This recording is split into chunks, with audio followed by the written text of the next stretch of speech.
और आज से सुप्रीमो सुदेश महतो ने न्यूज 11 भारत से खास बातचीत में राज्य सरकार पर निशाना साधा और कहा कि 10 महीने में राज्य सरकार ने कोई काम नहीं किया। एनडीए की एकजुटता का असर उपचुनाव में दिखेगा। वहीं सुदेश महतो ने कहा कि नेताओं को शब्दों की मर्यादा में रहना चाहिए। 2 सीटों पर होने जा रहे उपचुनाव को लेकर एक तरफ यूपीए की एकजुटता मजबूती तो दूसरी तरफ एनडीए भी पूरी तरीके से इंटैक्ट और एकजुट नजर आ रहा है। और इसी एकजुटता को लेकर पार्टी सुप्रीमो जो आज चुके हैं सुदेश महतो, वो दुमका में ही हैं। हम सीधे सुदेश महतो से जुड़ते हैं। सुदेश जी, आप कह रहे हैं कि ये जो दुमका की लड़ाई है ये राजा बनाम रंग की लड़ाई है। हाँ, मैंने कल इस बात को स्पष्ट किया था, इसके आधार भी हैं। पहला तो दुमका उपचुनाव को हम क्रिएटेड मानते हैं, ये तैयार किया गया है, चुनाव के लिए मजबूर किया गया है। चूंकि इस चुनाव में मुख्यमंत्री जी को जनादेश दिया था, जब ये चुनाव लड़े थे तो जनादेश दिया था लोगों ने, और जब इनको त्याग करने की बारी आई बरहेट या फिर दुमका, तो इन्होंने दुमका को त्याग किया है।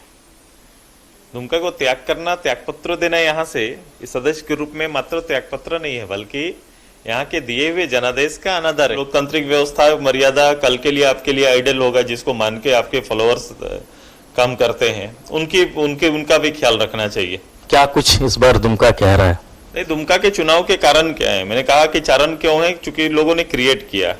अब आगे है कि वोट के कारण क्या होंगे, कि वोट आपको क्यों।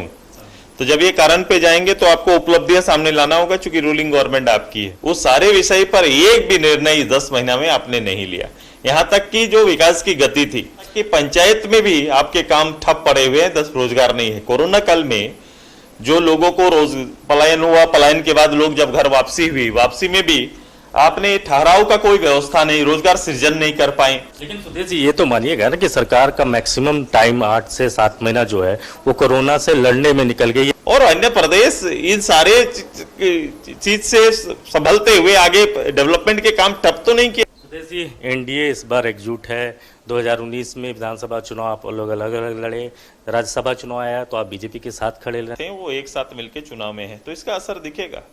तो कई मायनों में ये जो उपचुनाव है, दुमका की बात कर ले या बेरमो की बात कर ले, जैसा कि सुदेश महतो भी कह रहे हैं, बेहद अहम और झारखंड के राजनीतिक के भविष्य को ये जो उपचुनाव है ये आगे तय करेगा।